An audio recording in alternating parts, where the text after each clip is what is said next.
Today, I am so excited to learn our new lesson, Bob. But before we start, can you please tell me something? Sure, Jesse. What do you want to know? I always wonder how you became so fluent in English. You told me once that you came from a small village and there people never spoke English. Still, you are speaking so confidently now. I want to know your full story. Please tell me step by step. Okay, I'll share. You're right. I grew up in a small village where people spoke only our local language. Nobody spoke English, not even the teachers in school.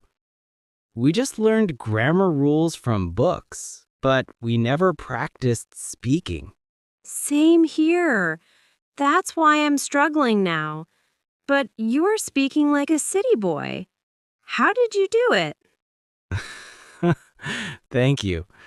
But let me tell you, it was not easy.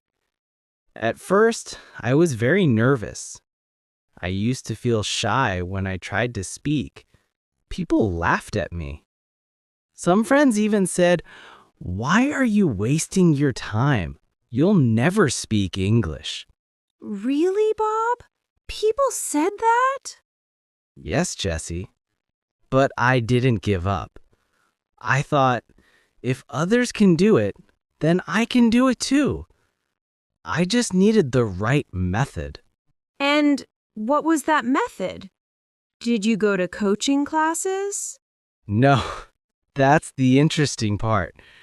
I didn't go to any classes. I learned mostly by myself, at home. You know how? With my phone. With your phone? Oh, that sounds interesting. Tell me more. Yes. But listen, I was very strict with myself.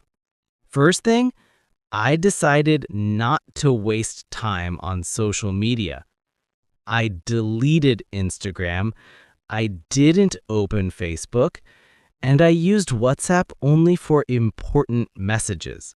That's really surprising. Most people spend hours on Instagram and YouTube shorts. How did you control yourself? I just made a rule. My phone is not for wasting time. My phone is for learning. I reminded myself every day. Of course, sometimes I felt tempted, but I controlled it. Slowly, it became a habit. That must have helped you focus.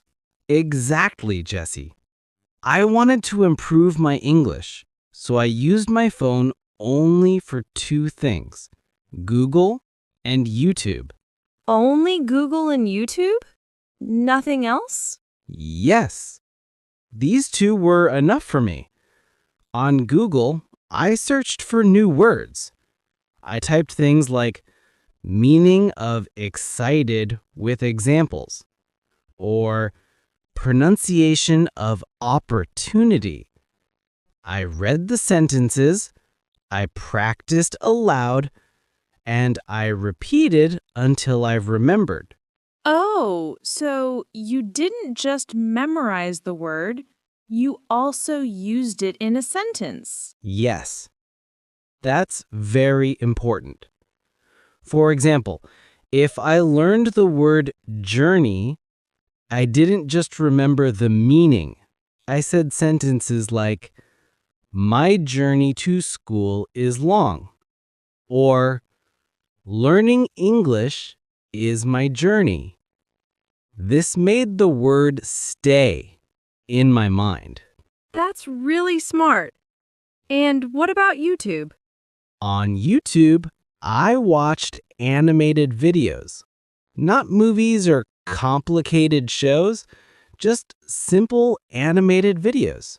They used easy words, short sentences, and clear pronunciation. And of course, I always turned on subtitles Why animated videos, though? because they were simple. If I had started with movies, I would not understand anything, and I would feel discouraged. But animated videos are made for children or learners, so they use very basic English. That was perfect for me.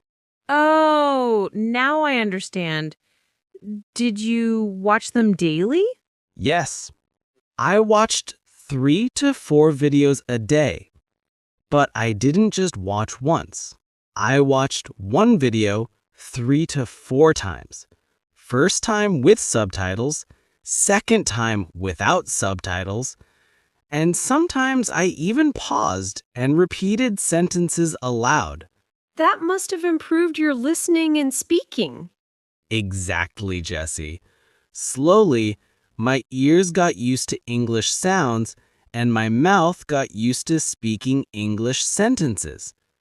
At first, I understood maybe 20% or 30%, but day by day, it improved. That sounds like a lot of dedication. Didn't you get bored?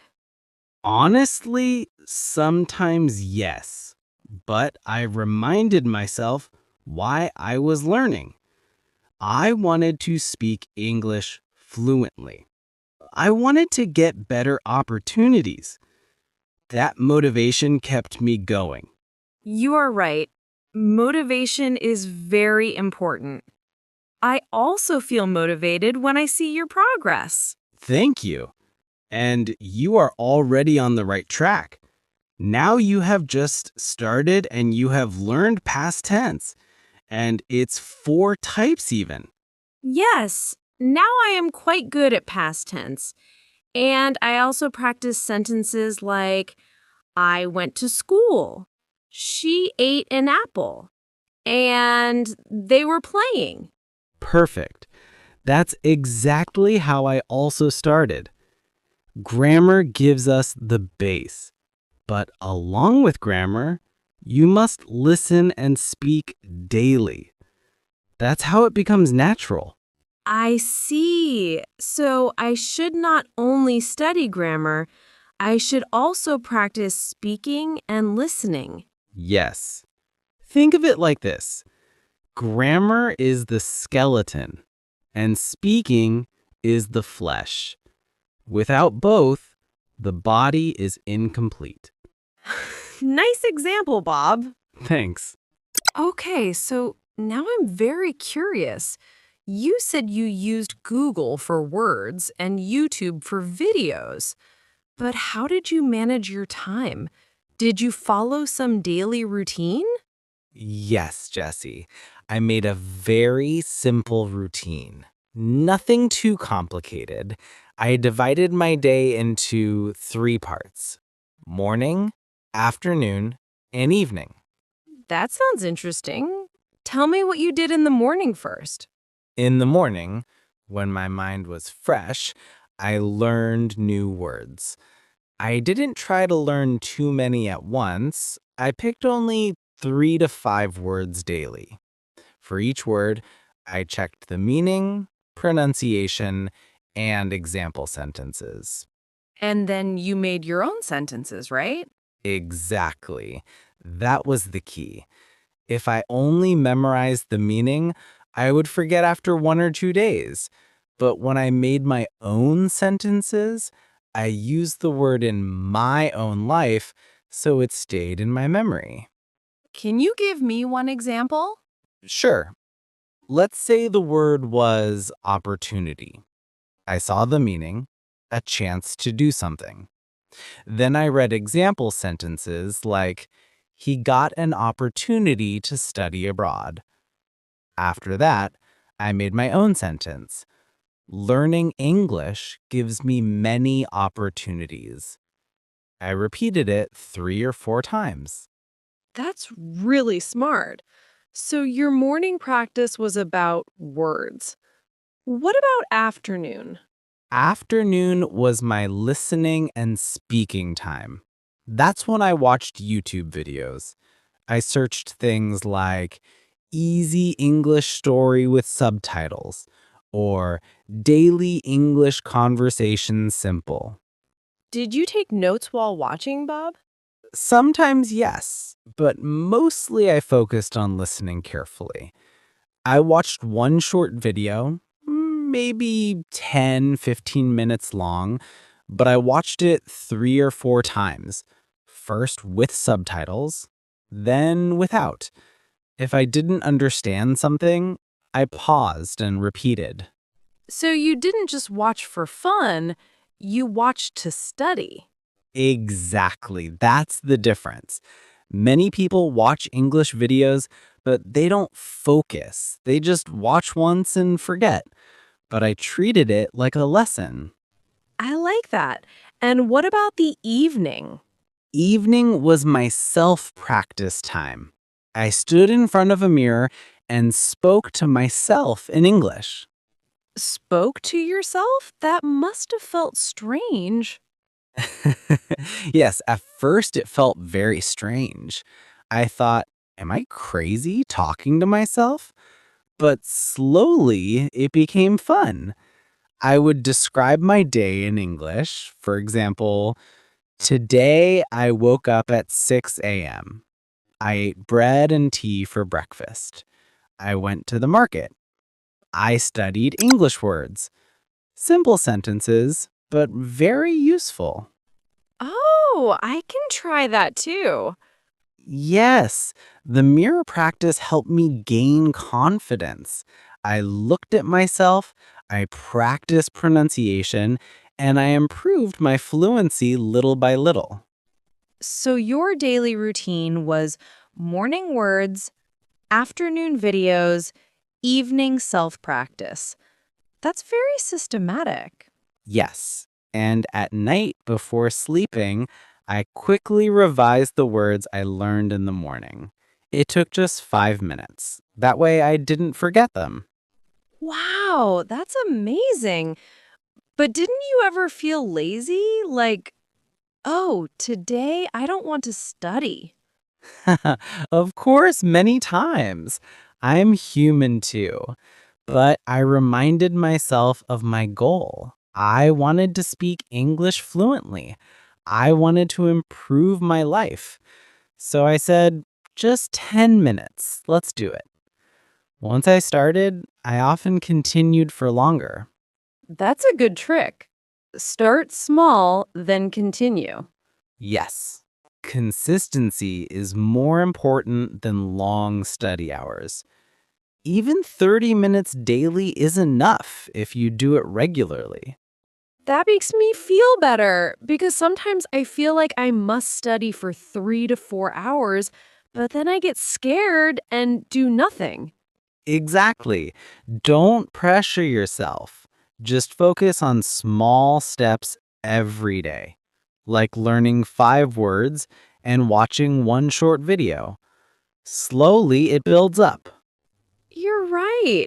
And actually, your method sounds fun too. Not boring like grammar books all the time.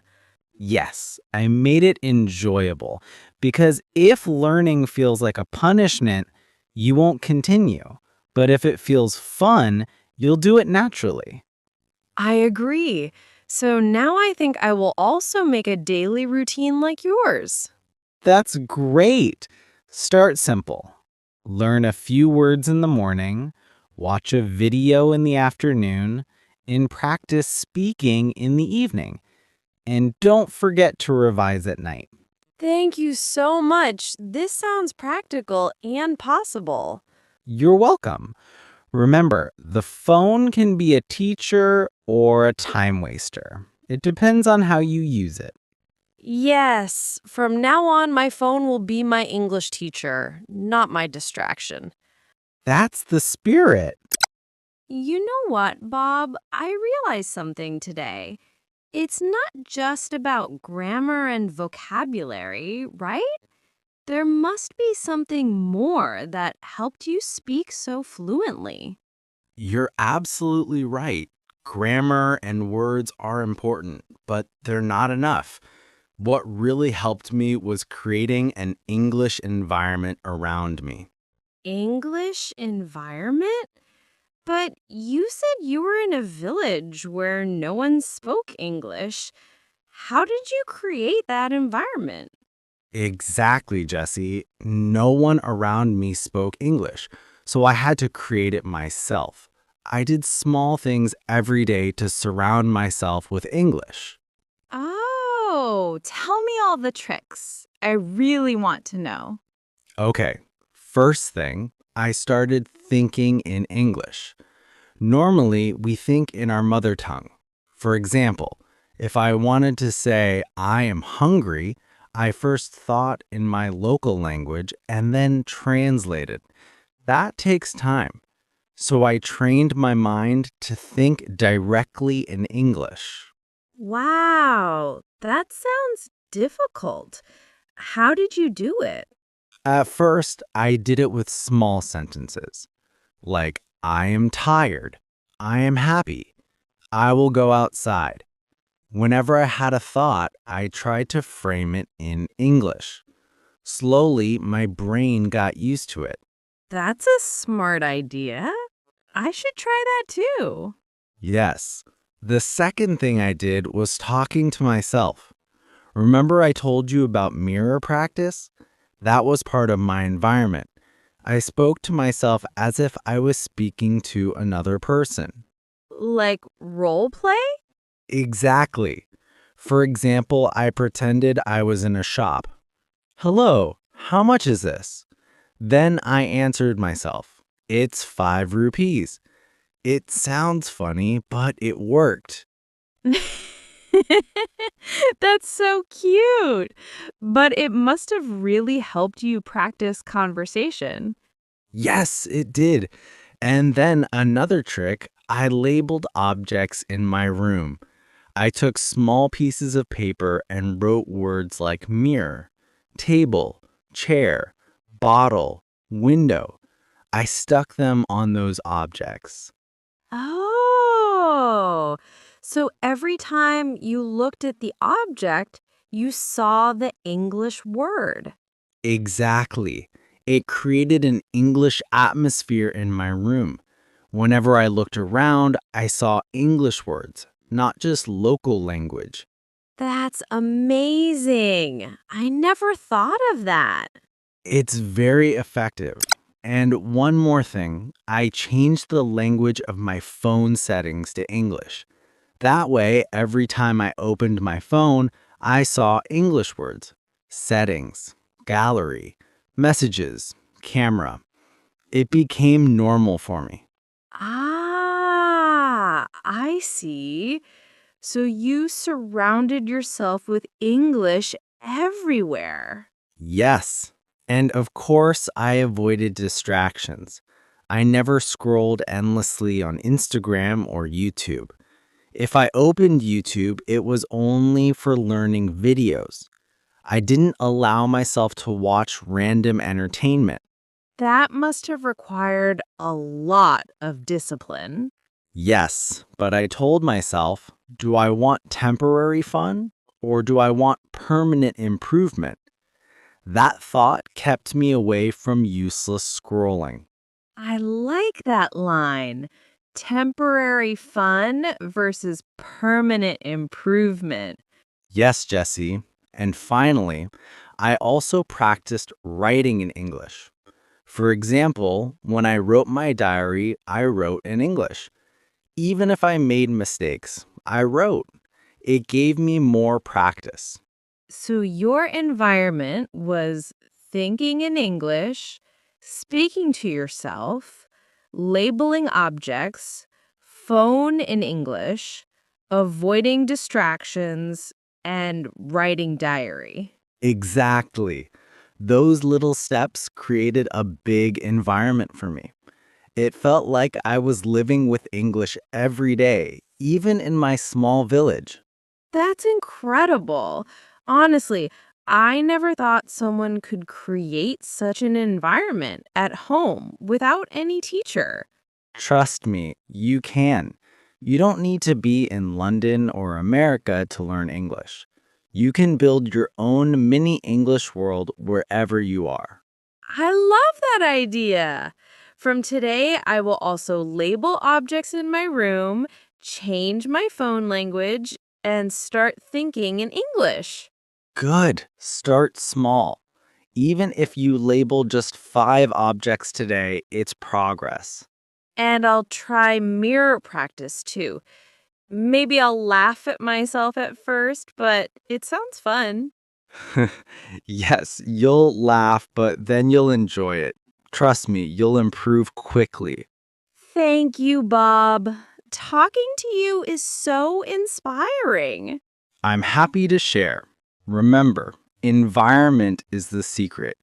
Once you create it, English becomes part of your life, not just a subject. Wow, that's powerful. I feel so motivated now.